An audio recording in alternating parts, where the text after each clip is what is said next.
Good afternoon, good morning, good evening. Welcome to EIG's 41st webinar on balancing lean with supply chain risk and resiliency in DDMRP.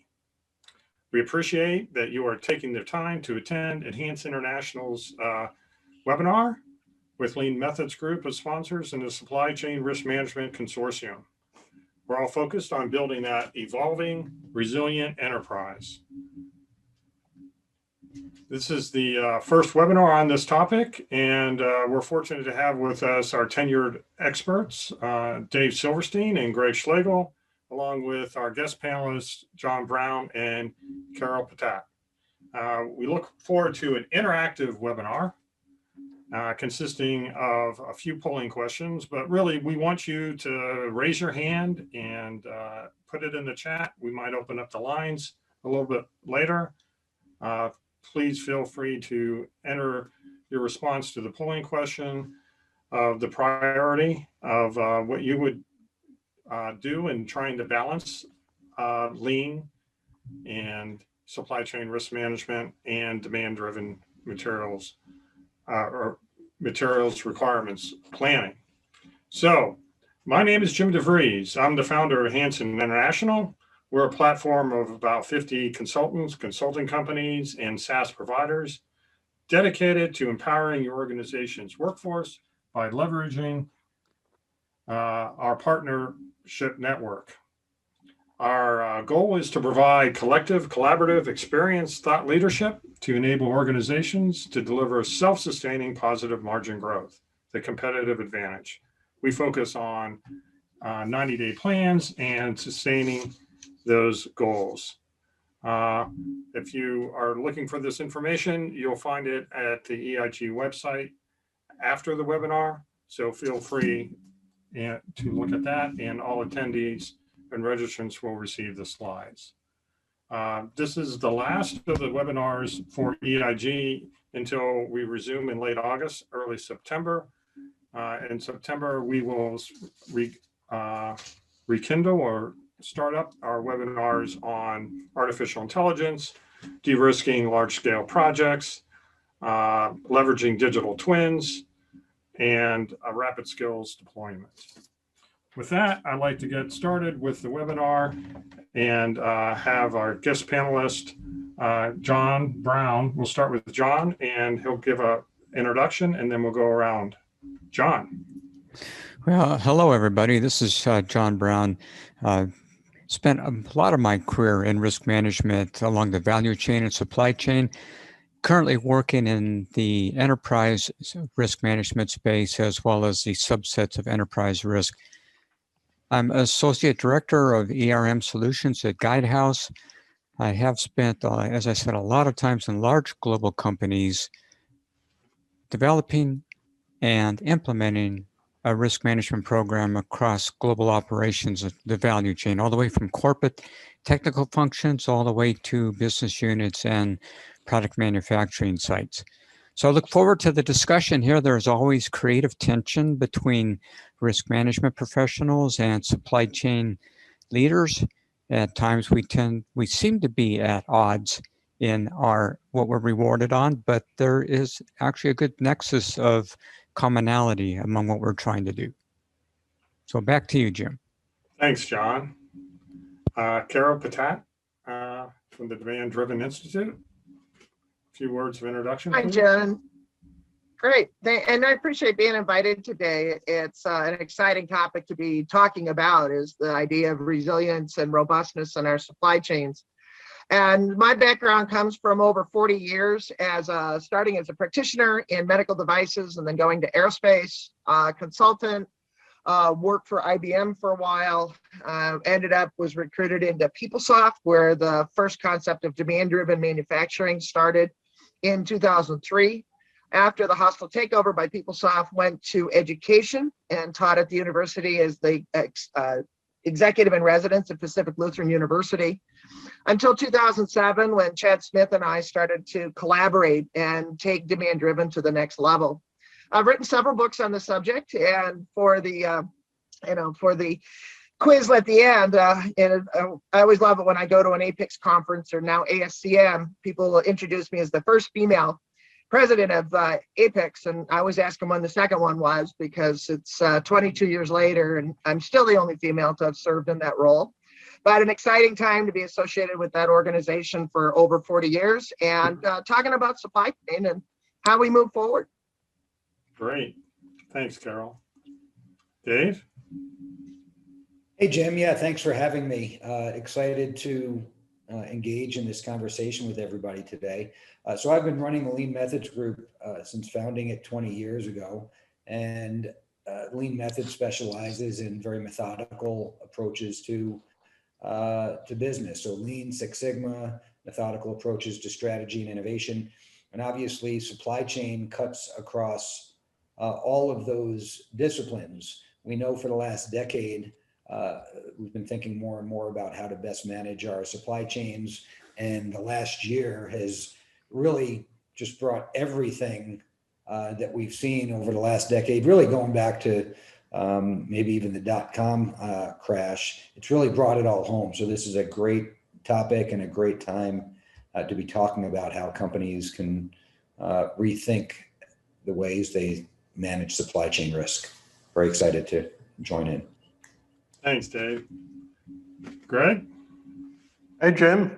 Great to be with everyone today to talk about our passion and more. I'm the founder of the Supply Chain Risk Management Consortium. It is a group of, I think it's 31 companies now. We're growing like crazy, who bring skills, solutions, methodologies, tools, and techniques that help us as a group identify, assess, mitigate, and manage supply chain risks. The consortium's been in business for about 10 years. We have over 1,500 supply chain risk professionals around the globe. I spent several years, like Carol, as a practitioner in supply chain for several Fortune 100s. Worked with Carol for about 7 years with IBM as a supply chain executive consultant. I do teach supply chain risk management at Lehigh University, been doing that for about 8 years. We have a supply chain risk management course, an MBA course. I also teach ERM, Enterprise Risk Management, at Villanova, so I get to play on both sides of the fence, if you will. And I've worked with Carol for many, many years within the Apex organization and ended up as a former president of Apex back in the late 90s. So great to be here with everyone. Well, great. As you can see, we have very esteemed panelists today. So we thank them for joining us and driving this conversation. So we put together a light agenda. The goal here is to invoke conversation between the different methodologies of Lean, SCRM, Supply Chain Risk and Resiliency, DDMRP. We will start with the problem, and then we'll talk about the VUCA world from that perspective. Then we'll get into the methodology definitions, high-level definitions on what Lean, SCRM, and DDMRP have. And then we brought in the DUPONT return on equity model for everybody to look at and to comment on. And then, of course, we're going to have panelist stories and benefits, and of course, your stories and benefits from what you have seen out there. And then if we have time, and we're not sure if we will, if we have good dialogue, that's either way, we can look at the semiconductor case study that we're living right now, the chip shortage. So this is a fireside chat, so it's open-ended, and we're trying to drive conversation and welcome your comments in the chat, and you can raise your hand at any time. So with that, just to get started here, just to set the stage, balancing Lean with supply chain risk management and DDMRP, I first want to thank Dave Silverstein for bringing up this topic and really starting this whole conversation that we're having today. So thanks, Dave. And Appreciate it. Our goal is to synergize and build scalable, sustainable growth at a predictable cadence in this VUCA world. And Gray will talk about VUCA in a few minutes: volatility, uncertainty, complexity, and ambiguity, so that we can get stronger tomorrow, right? And whoever is able to manage that better is going to gain an unfair market share. With COVID-19, we have definitely the fourth wave upon us. What is that going to look like? Are we going to have further lockdowns? How is that affecting commerce around the world? We continue to have impacts of this black swan event on top of our regular supply chain, what we would call risk events that we're used to seeing. Cyber attacks, of course, work stoppages, gray markets, counterfeiting is becoming a bigger topic in the news today. We have all these different things. So before we go to the next slide, I just want to pause a moment and discuss what are your thoughts on this slide. I know Greg has some thoughts, so Greg, go ahead. Yeah, you bet. Again, the sustainable growth and a predictable cadence in this VUCA world, we've witnessed it from a supply chain risk management perspective. It's unique since March of last year, I think for all of us, including the audience. Very unique because normally a risk event is a regional event, whether it's weather related or other natural disasters or man-made disaster. It's normally regional. And what we've seen and we've learned, some of the lessons learned with our clients and with all of our workshop and webinar attendees, is this time with the pandemic, it's a global impact.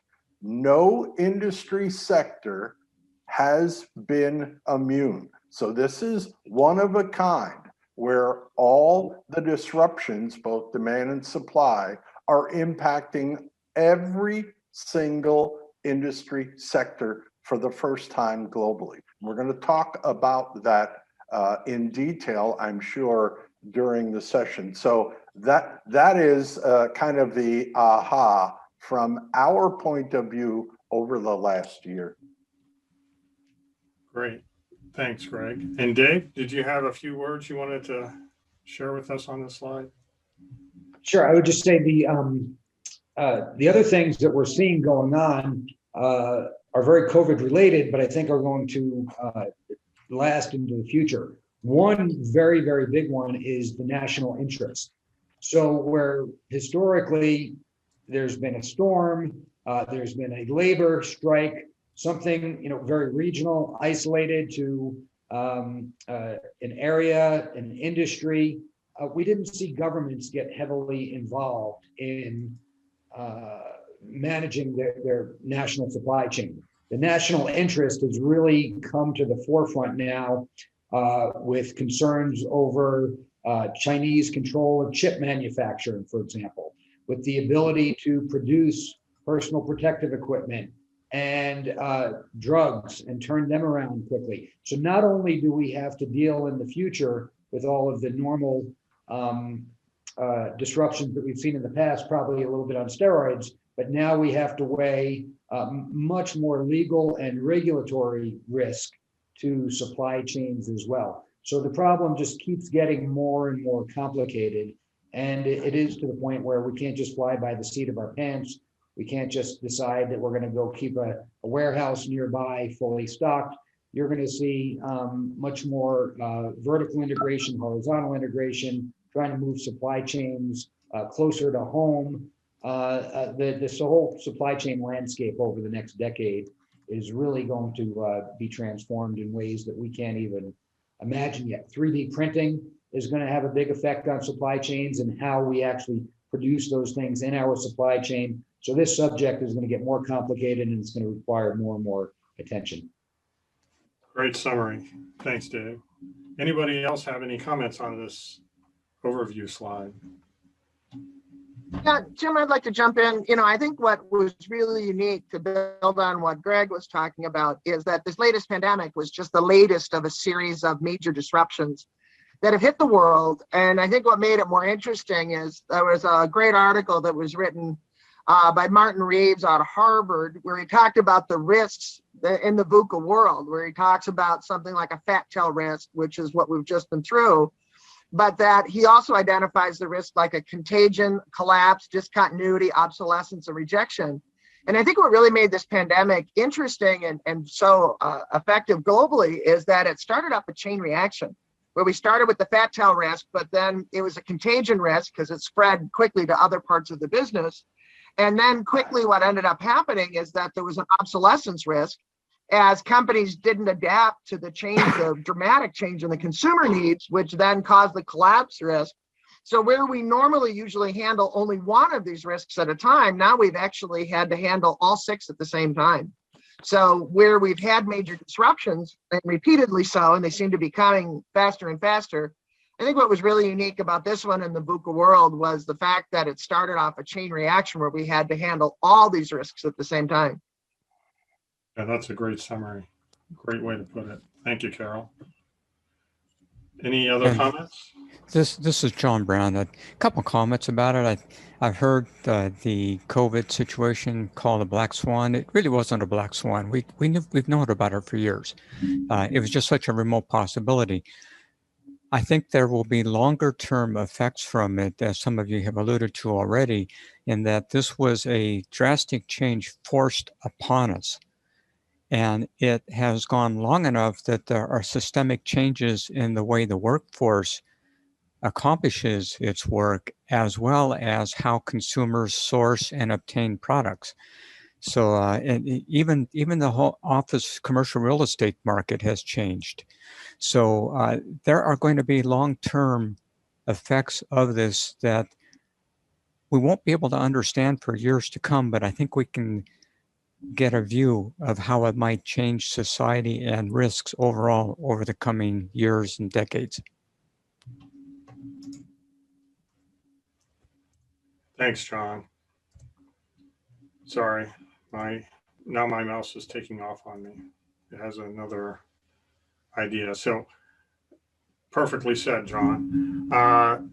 We're going to move on to the VUCA slide. We just got a request to talk about VUCA. So I guess we kind of read our Romero's request here. So Greg, the VUCA landscape.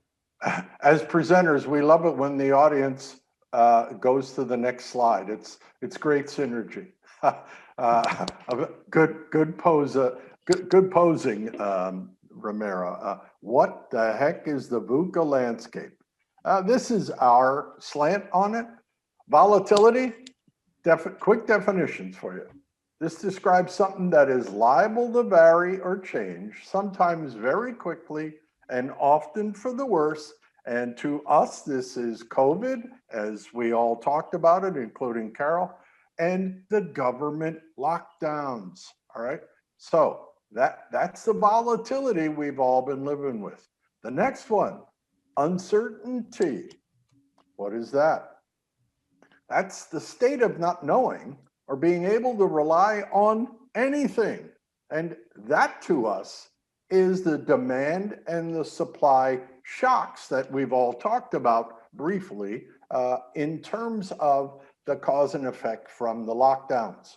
So we have uncertainty running rampant. Next is complexity. What is that?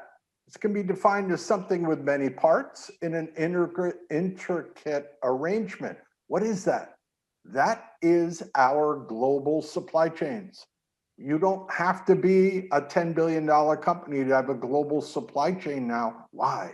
Because of the internet. So our complexity in our supply chains is running rampant.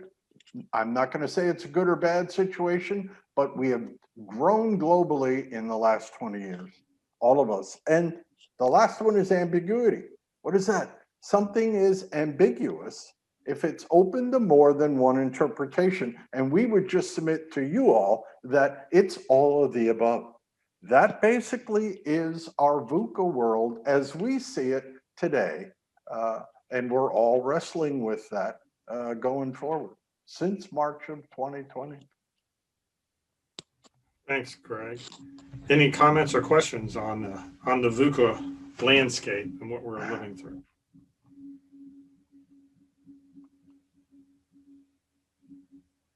Everybody good?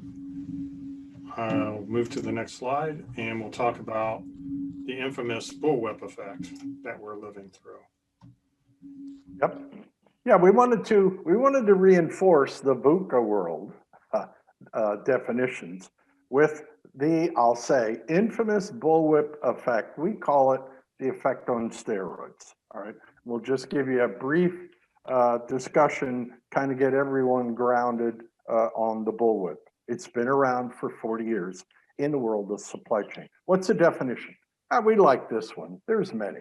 The bullwhip effect is the uncertainty caused from what? Distorted information flowing upstream to your suppliers and downstream to your customers. All right. So that's kind of the definition. And then we like to put a little bit more sauce on the bullwhip effect.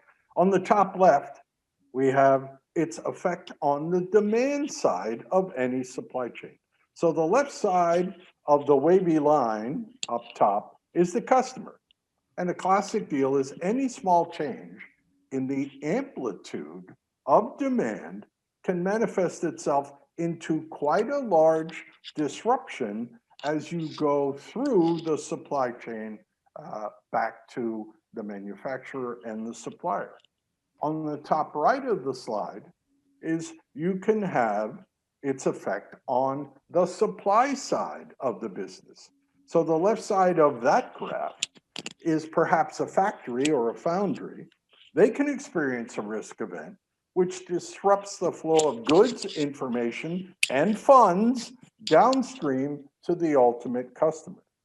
So with that said, when you put both demand and supply shocks that we've all lived with since March of 2020 onto a graph at the bottom of this slide, which this is exactly what all the industry sectors have wrestled with since March of 2020. We called this the W-like recovery back in April of 2020 to our clients and all of our classroom workshop folks. And we said, we'll probably live with this W-type recovery and we'll continue to experience this push and pull latency effect in the supply chain through 2020. So we wanted to just give you, let's say, a quick grounding on what many, if not all industry sectors have been living with in their supply chains since March of 2020. Jim? Thanks, Greg. So this could drive some questions or comments from our other panelists. Any comments?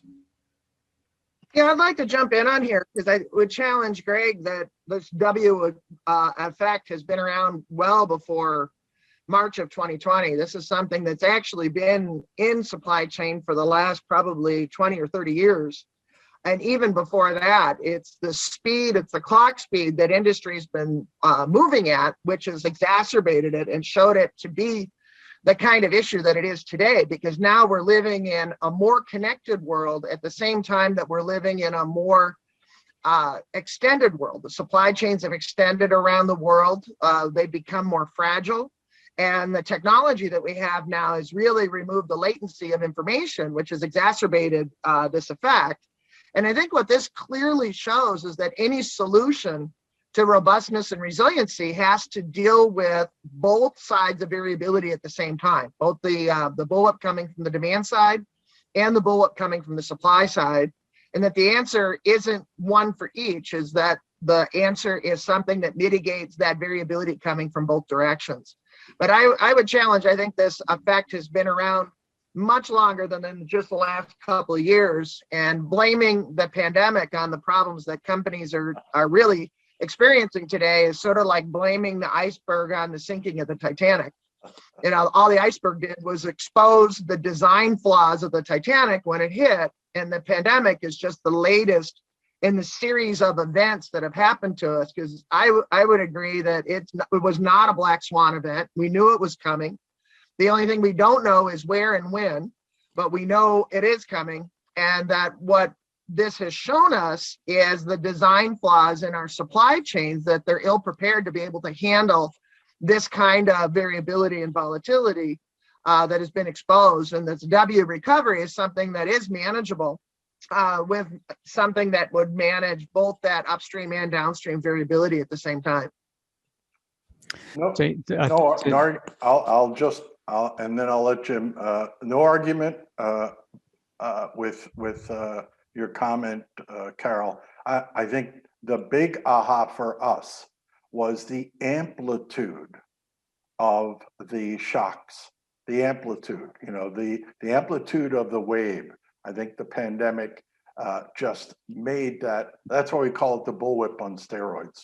No argument with it's been around since people started materials management. It's just got amplified so tremendously because of the government lockdown. So that's what we were trying to get across, was the amplitude. So go ahead, Jim, sorry, or John. Yeah, this is John. I just wanted to talk a little bit about the psychology of risk perception and how that played into this bullwhip on steroid effect. When we started going into the lockdown, COVID was really rearing its head a year ago, March. We all knew the panic buying around toilet paper and Clorox wipes. Now, toilet paper, is anybody going to use any more toilet paper than they have before? No, but they were concerned about not having access to it. So you have all the public going out buying toilet paper and essentially creating mini warehouses in their homes of this. So it created this huge demand for toilet paper and other paper goods, which now that supply existed in many warehouses in homes. And then the demand really crashed after that as manufacturers were trying to ramp up to meet the demand. So it had the dual effect of creating a spike in demand, and then that demand is going away for months while that local inventory is being used. I've learned quite a bit about psychology of risk perception and how it factors in, just having worked in large global companies. And I thought this was a clear example of how it played into supply chain effects. Great comment, John. Thank you. I know Dave's itching to say something. Go ahead. No, the only thing I'd add, Jim, is I think, going back to the concept of VUCA is very important. And there's even one letter that doesn't flow naturally, and so we don't include it in VUCA. And this is what John was just alluding to, which is fear. The fear that follows uncertainty is exacerbating the bullwhip effect right now, because there's a lot of overcompensating going on. And overcompensating means companies are just building inventories like crazy right now because they're afraid they're going to miss out, for example, on the holiday season this year. So they're trying to jam as much into their warehouses as they possibly can. But what we're likely to hear, as an example, in Q4 is that we may even be heading into a recession by Q4 or early Q1 because inventories are so high. And then we have to work off those inventories. And in the process of working off those inventories, we're going to see these wild swings that in many industries could take a good 2, in some cases as long as 3 years to level out, because there is so much uncertainty in the future and so much overcompensating that is going on right now. So I think, the ambiguity, the fear, all forces us to, we don't really understand. Toilet paper is a great example, because toilet paper we do understand. We understand exactly how much toilet paper is going to be used over the next 12 months, right? Because that doesn't really change. But there's a lot of other things like car sales that are such a function of the economy that we don't understand, because the economy itself has become so unpredictable that the tendency, and one of the reasons I recommended this topic in the first place, is I see so many of my clients wanting to overcompensate right now, specifically just by building inventory. And of course, they're going to have lots of imbalances. The things that they think they're going to have shortages of, they're building much larger inventories of than the things they don't think they're going to have shortages of. And we're creating distortions. And so I think that's why we use the bullwhip, is to show that it can take years to level out. Yeah. Thanks, Dave. Yeah, and what I heard underlying a lot of this is a lack of trust. So people are overcompensating because the trust and what they thought was going to happen isn't happening. So everybody's overcompensating. Just close out of this topic for a few minutes until we go to the next. So the next slide is the lean perspective that Dave has put together on this topic. Dave? Yeah. So, look, fundamentally, lean is probably the most, simple concept that we're going to talk about today. The goal of lean is simply, in the long run, it's to really balance supply and demand and minimize waste in doing so. So what we want, we want to match our supply and our production to the demand that's out there. We're not creating demand, we're satisfying demand. And so, we go through the process of lean, the very simplified process, to understand what is value in the first place, understand our system, create a flow, establish that demand pull, and then over time really optimize and perfect the system. But the goal of lean has become known probably most for reducing inventory, because that's where a lot of the financial impact of lean is that that positive effect on cash from reducing inventories. There's all kinds of other benefits of reducing inventories, which is reducing obsolescence, making sure we're not building up and storing, bad product, so quality problems. And so the number one question that's being driven today is really the inventory question. The easiest way for any company, for any CEO, CFO, production manager, the easiest way to deal with uncertainty is to build inventories.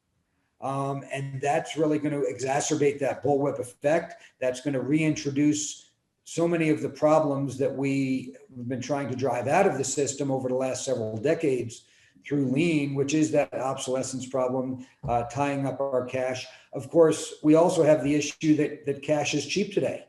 With borrowing costs so low for companies, they don't have the financial disincentive to build inventories as much as they did back. You remember when lean was really a new concept in the 80s and 90s here in the United States, interest rates were much, much higher. So borrowing costs were a lot higher, which means inventory costs were higher. So companies are falling even more victim to some fallacies because the cost of capital is so cheap today. So what we really need in order to maintain the lean operation is we need the other approaches to risk management that are going to be discussed on this call today, so that we don't have to overcompensate. In some cases, look, building larger buffer stocks and some inventory, that's just normal, and that's not inconsistent with the principles of lean. We have to understand what our risks are, but we also need many of the other mitigating strategies and other risk management techniques so that we can, as much as possible, attempt to maintain the lean organization, because in the long run, the benefits of lean have not changed. Thanks, Dave. Any comments from the panelists or anyone joining us?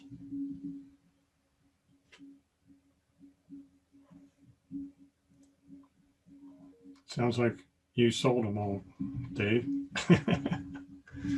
All right.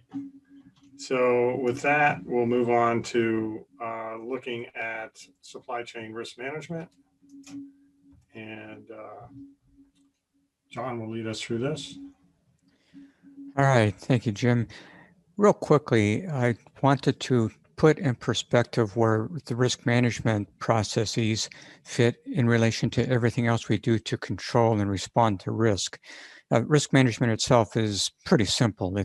Risk is uncertainty on objectives. So what do? You identify those uncertainties, prioritize them, you analyze them, you treat or respond to those risks, you try to prevent them from occurring if you can, or be ready to respond if they do occur. And then a continuous monitor, review, and communications loop in there. So that in itself is risk management.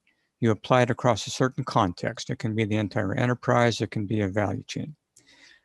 Underlying that, and this is your place of last resort, is insurance and indemnification.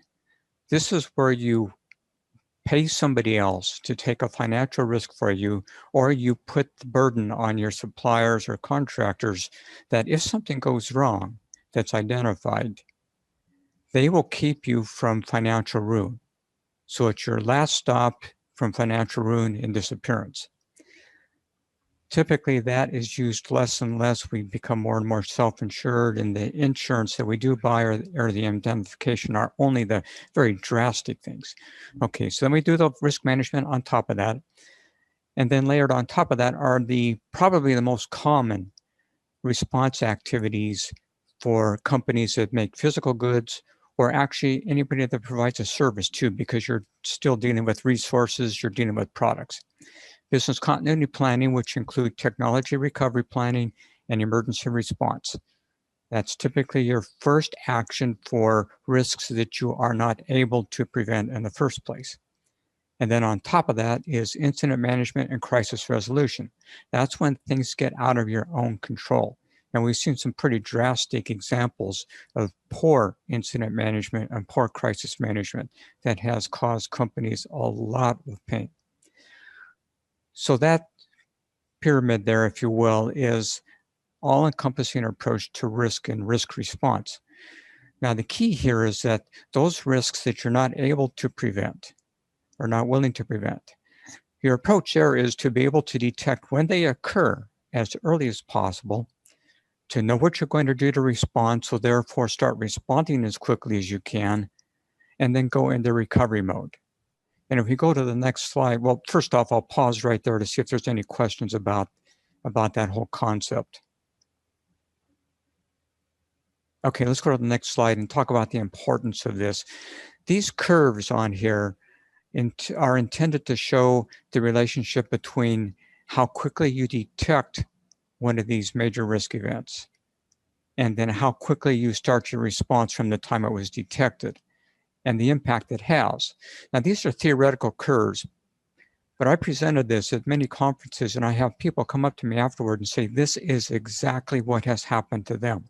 The key here is that the quicker you can detect and identify the start of one of these major risk events, and the quicker you can put in place and start executing against your response plans, two things happen. First, the lower the dip and the quicker you recover, and if you are quickly detecting the risk and quickly responding, chances are that you are going to be able to grab business from your competitors if they are not in the same position of quickly identifying and rapidly responding.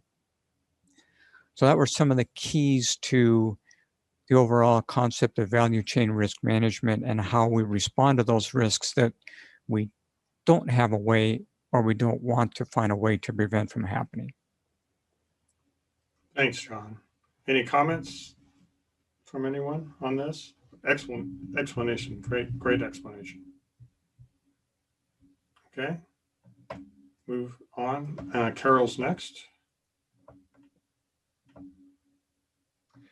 Thanks. And we've talked about the VUCA world and the fact that it's not going away. And what we really need is a holistic management model that's based on flow. So you can go ahead and start to build the slide for me, if you would. And so it's really in three pieces, because there's really three levels of the organization that we need to manage. One is operational, one is tactical, one is strategic. So if we look at coming from the strategic side, we call it adaptive S&OP. It's where we're getting the strategy and the business plan parameters that have to be translated in the tactical range to an operational capability. And part of those business plan parameters is the risk that we've identified that we think might happen. What are the most likely ones? And you can go ahead and continue to build the slide if you would for me. From the tactical side, what comes out is not a master schedule as we've done in the past, where we foolishly believe that, if only we can have a schedule that we all adhere to and all of our life is perfect and there is no variability, then we'll be on time and in full, and that's ridiculous. What we must have is some kind of an operational model that gives us a range of capability so that we can sense changes in the marketplace and adapt. As John said, the faster we can do that, the quicker we can recover, the more robust we are, the more resilient we are, and the more we can take market share away from our competitors. Well, it also has to be a closed loop process. So the closed loop process has to provide us this variance feedback, this variance analysis, since what we're running up against is a nominal with an upper and a lower spec limit, if you will, is how does our actual experience compare to the range that we set in operations? And this is the big transformation between this methodology and the traditional MRP kind of methodology with the master schedule, is instead of having a single number, a single date, and hoping for the best, which doesn't work well in this VUCA world, now we have an operating model that has a range of capability. And now we bring all of our Six Sigma tools into play to say, how well are we performing against that range of capability that we established? So we get that variance analysis. And that variance analysis helps us then to adapt the model. And that allows us, because this management model is built on complex adaptive system science, it allows us to leverage other concepts built on adaptive complex systems science, like artificial intelligence and machine learning, to adapt that model based on performance.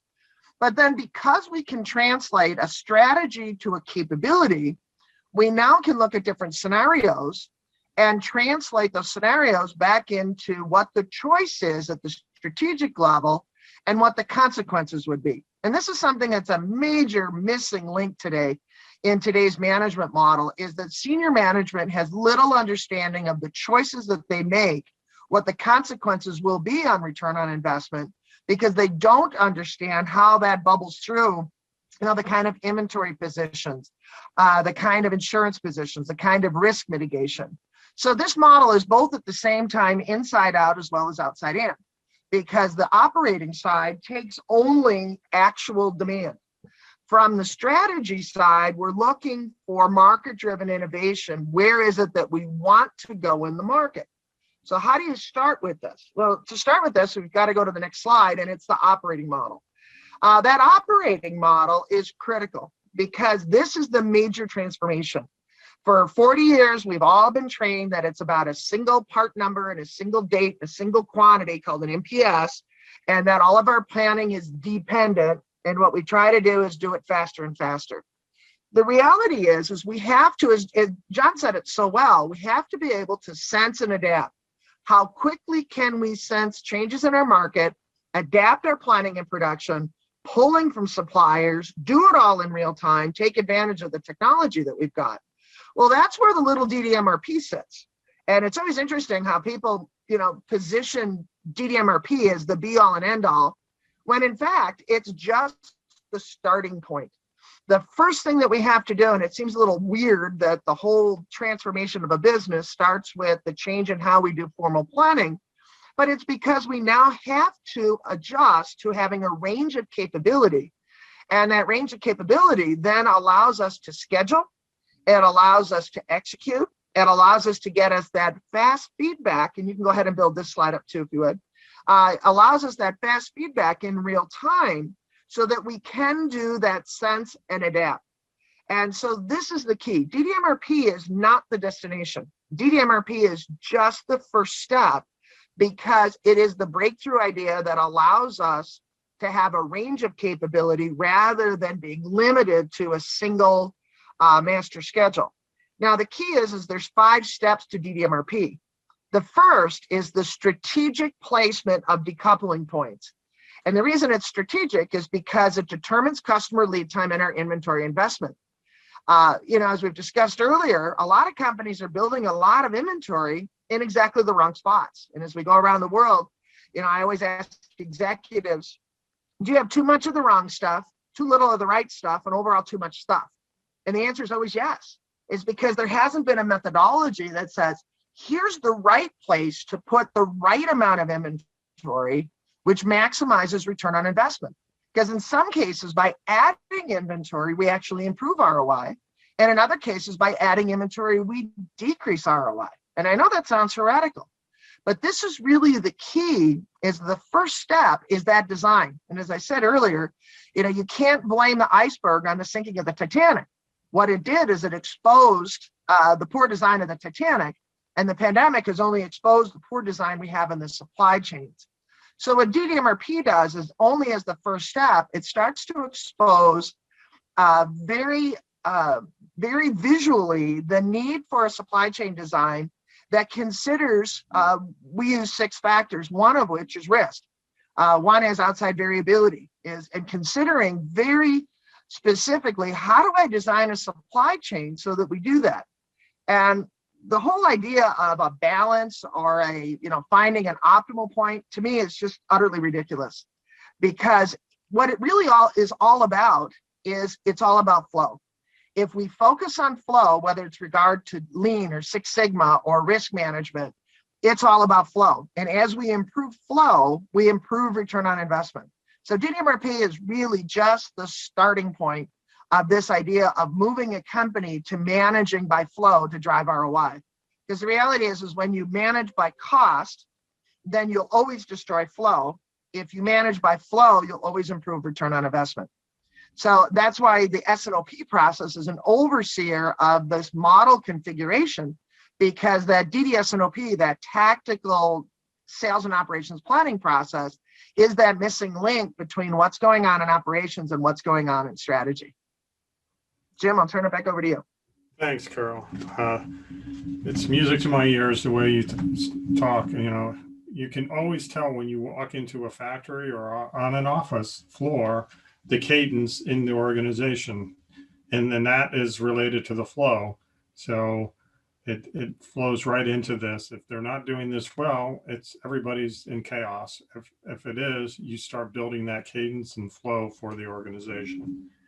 So with that, any comments from anyone else on the panel before we move on? We have about 10 minutes. We could probably take on the topic of the return on equity model. So Greg, maybe just give an introduction to this and we can start generating some good conversation. Yeah, you bet. With the backdrop that we've had over the last 40 minutes, terrific dialogue from different perspectives within business and the supply chain, we thought we would introduce to the audience the DUPONT model. Now, this model's been around since the 1920s. The model's a framework for analyzing fundamental performance. It was popularized by DuPont Corporation. It's a useful technique, we feel, to decompose the different drivers of return on equity, return on investment, as Carl was saying. The decomposition of ROE, ROI allows anyone in the business to focus on the key metrics of financial performance. So we wanted to, I guess, foster a dialogue, and the use of the model for the rest of the session was to take a holistic business approach to discuss how our different methodologies that we've provided you can or have improved the elements or the areas within this model for the good of the enterprise. So that's really the backdrop in terms of using the model to have some dialogue from the different panelists about what they have witnessed and or what could happen in terms of leveraging some of the methodologies within the three disciplines that we've shared with you. So it's kind of a open season at the moment, Jim. All right, thanks for that intro, Greg. Any comments from anyone? Well, Greg, I'd like to jump in on this first because I think the primary thing is to understand that the objective for a company is ROI. That's why I was really excited to see this included in our panel discussion today, because, as much as we all know and love Ellie Goldratt, and, we've been dear friends with him for years, the good news is he got the management thinking about that the objective of a business is the financial results, but it's not just the making money. People miss that he said make money now and into the future, and the metric for that is ROI. And the problem is we've run down into the profit side, the bottom side of this model instead of the upper side, where we looked at, well, profit is revenue minus cost. And therefore, my focus is going to be on cost. And when we focus on cost, we tend to put barriers up for flow. And as we destroy flow, we destroy return on investment, even with the best intentions in mind. And building on what you said earlier, it's about looking systemically at a company to really consider all the moving parts of a company, that all inventory is not created equal. It drives me crazy when people say that lean is dead because we've over leaned out our supply chains. Well, that's crazy. I mean, that's just absolutely crazy. Lean is very much alive and well, because our focus has to be on flow. And the better we can get things to flow, and Greg and I both had a very good friend, George Plazel, that you could never hear George speak that he didn't say all benefits are directly related to the speed of flow of materials and information. And we've updated that to now be the speed of flow of relevant materials and information. And that's what I think this ROI model is all about, is the fact that it is about the speed of flow, and it is about the holistic view of the company, understanding that the objective is ROI. Amen. Amen. That's why we thought it would be an interesting model, both for the audience, and if you haven't, just for the audience, if you've never used the DuPont model, it is I'll say, a very cost-effective way to initially model your P&L and show the cause and effect. I mean, there are tools and techniques out there. You could build it yourself to essentially say, what if, as we're big proponents, like Carol mentioned, of scenario planning. And essentially, you could put this model together for a product line or a division and essentially do a cause and effect relationship. If this happens, then this happens, because the old theory of constraints type of approach. And you can actually calculate with some reasonable effectiveness and confidence that if I do this, then this is going to happen, and this is why. So that's why we wanted to perhaps foster some additional dialogue from the panelists about what they've seen, witnessed, and or have done with their methodologies to help clients help themselves improve their clients' return on investment. So Thanks, Greg. John, I think, has some comments. Yeah, it's interesting. Of course, this is a model from the 20s where a lot of tangible manufacturing assets were part of the company's operations. There's some twists in the last decade or maybe 2 decades, companies like Netflix and Amazon, who don't have a lot of brick and mortar assets. Rather, their assets are the information. So I believe the same model can work in that same world where the assets are not necessarily brick and mortar hard assets, but they're information assets. So I throw that out there for discussion. I absolutely agree with you, John. And that was something that Plazel always stressed, is that all benefits are directly related to the speed of flow of both materials and information. And in reality, as we look at the short-term impact in our ROI, very little of it has to do with brick and mortar. And I think this is something where we need to bring TOC into it, is considering the costs should only be the variable cost, not that cost of brick and mortar, because it really has no impact on any short-term changes that we're going to make in ROI. That operational and tactical decision, those brick and mortar costs are fixed anyway.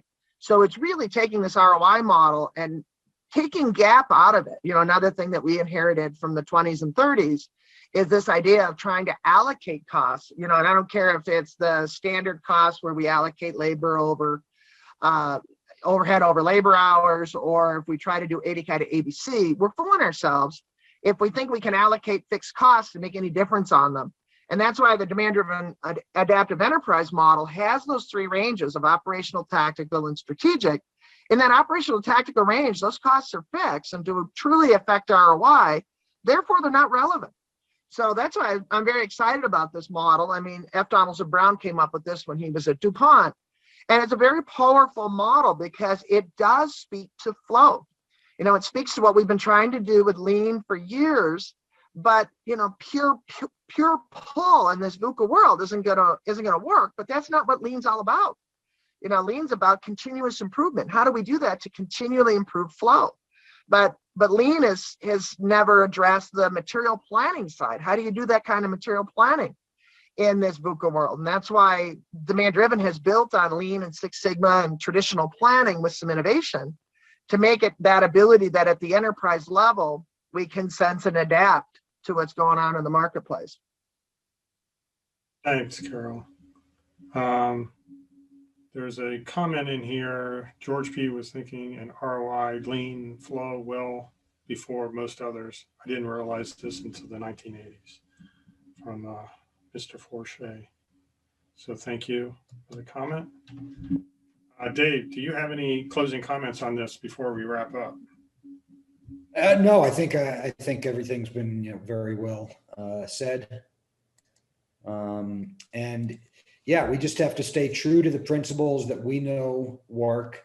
And when we do have that fear, that uncertainty, when we're dealing with the ambiguity, we have to resist the temptations to fail to easy solutions and really, understand all the intricacies of our supply chain and find the best strategies, because the biggest enemy of the companies that take the easy way out is going to be a few years of stability. And during periods of stability, they're going to find themselves at a terrible disadvantage competitively if we've overreacted and taken, the poor man's approach to managing, our perceived risks. Excellent point. Just interrupt our closing out. We're going to close out right now. Any closing comments? There's a question in from audience. Is there a reasonable percentage of profit deviation from forecast to start a big change on operation policies in the company? So if you can read that in there, might be easier. Is there a reasonable percentage of percent of profit deviation from forecast to start a big change on operation policies in the company? Who wants to take that one? Well, I'll take first swing at that. I'll go back to the Harvard article where they went and they analyzed the top 30,000 companies in publicly held companies in the United States. And what they estimated is that they had a 1 out of 3 chance of not existing in 5 years. And the reason they quoted is because they were failing to adapt. So any company that isn't changing at least as quickly as the change outside is going to cease to exist.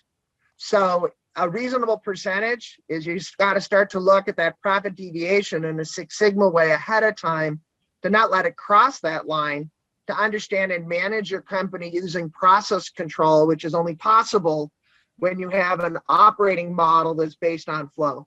So this all ties together, even back to Ramiro's earlier question, is that this is only possible, this whole chain reaction is only possible when you implement a flow-based operating model, because that gives you that range of capability, which allows you to track those financial results, which allows you to sense, adapt, and innovate faster than the market around you, which, as you said so many times, and you're absolutely correct, Jim, is that if you don't, you're not going to survive. And it's really that simple. You really have 2 choices, adapt or die. Adapt or die. Yeah.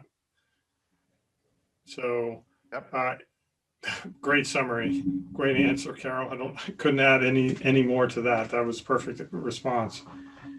So I'll open it up for closing comments for each of our panelists. John, you want to go first? Sure, I'll just say that to me, I've learned a lot during this panel session as well. I think the takeaway from here is that we are in an uncertain world, and it's going to continue for some time. So a lot of opportunity to apply these and other processes and improvements. So go on and go forth and conquer. Hallelujah. Dave. Yeah, the only thing I'd add to what's been said is, for those people who are participating today, listening in on us, there's a lot of misperceptions out there. So good governance from your company, starting all the way at the board of directors down through the executive team, and down to the level of the folks who are managing supply chain on a day-to-day basis. It's going to be very important that this becomes a topic of conversation, and everybody is very busy right now because the economy is bouncing back, and so there's a lot of band-aids being put on things, a lot of short-term solutions, and as we discussed earlier, part of the reason that bullwhip effect takes time to work its way out, it's not just one cycle, but it's a cycle of gradually declining amplitude. Part of the reason is that this conversation is not happening on the best approaches to managing, all of the variation, uncertainty, ambiguity, and so on in the supply chain. So this is a conversation that really needs to be elevated in the organization because the implications for getting it wrong may not be felt in a big way until sometime next year. Well said. Thanks, Dave. Greg, closing comments? Yep, we take the risk approach. We have our mantra is think big, think holistically. This is why we showed the DuPont model. Think big holistically, start small with a proof of concept and act fast, because in this VUCA world, speed is life. Oh, great comments. Carol? Yeah, I would just like to get to the one last question that we have from Bob Forche, where he says it feels like it's challenging to get leadership to address risk. Sure. And convincing them about the benefit the lean is all uphill. I really think it's a bigger question. It's really all about flow and getting management really understanding about flow. And this is where, that little engine that little DDMRP engine, a proof of concept there allows you to address your risk factors and do it in such a way that you're going to show a dramatic improvement to return on investment within a 30 to 60-day period, which gets you the momentum with your senior management to start, rolling it out more and addressing risk as part of it, because that number one step is that strategic placement of inventory. And I just was on the call yesterday with a very high-end alcohol company that during the pandemic, they shut down, but then all of a sudden, demand switched, and they said, had we not had demand driven, they said we would have been building exactly the wrong things, because they found that their product forecast went down to about 25% accurate. But because of demand driven, they were able to build what they needed, where they needed it, put where they needed it, and now their revenues are about 45% higher than what they saw the year before. So it's having that ability to sense and adapt. And I would say start with flow. It's all about flow. Great. Thanks, Carol. Thanks, everyone, all the panelists and participants. I hope you found this webinar interesting. This closes out the webinar. Again, thank you for your time and the great comments back in the chat. Really appreciate it, and look forward to seeing you at a future EIG webinar. Thanks so much, and have a great afternoon and Wednesday. Cheers.